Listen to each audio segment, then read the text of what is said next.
मुळात राणेसाहेबांनी परवा अचानकपणे निवृत्तीचे संकेत दिले आणि आता मी निवृत्त व्हावं, आता मी थांबावं अशा स्वरूपाचं त्यांचं विधान आणि त्याची बरीच चर्चा रंगली. काय सत्य आहे म्हणजे राणेसाहेब? ते संकेत फक्त तुम्हालाच कळले, आम्हालाच कळले नाही. कारण का आम्ही सगळे स्टेजवरच होतो.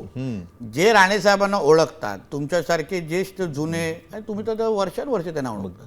राणेसाहेब असंख्य लोकांना निवृत्त करायला लावतील, स्वतः निवृत्त होणार नाहीत. त्यांना अजून खूप काय इनिंग खेळायचे आहेत.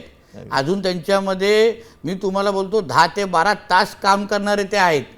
म्हणून तुम्ही निवृत्ती हा शब्द राणेसाहेबांच्या डिक्शनरीमध्ये नाही, छापलाच नाही आहे, म्हणजे वाचण्याचा गरजच नाही. म्हणून ते मिसइंटरप्रेट केलेलं होतं. निवृत्तीचा काही विषय नाही.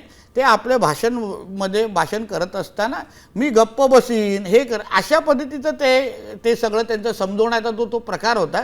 निवृत्ती आणि राणेसाहेबांचा काही विषय नाही. त्यांना अजून खूप काय काम करायचं आहे, महाराष्ट्र आणि देशासाठी काम करायचं आहे, खूप इनिंग खेळायचे आहेत. ते पॅड बांधून तयार आहेत.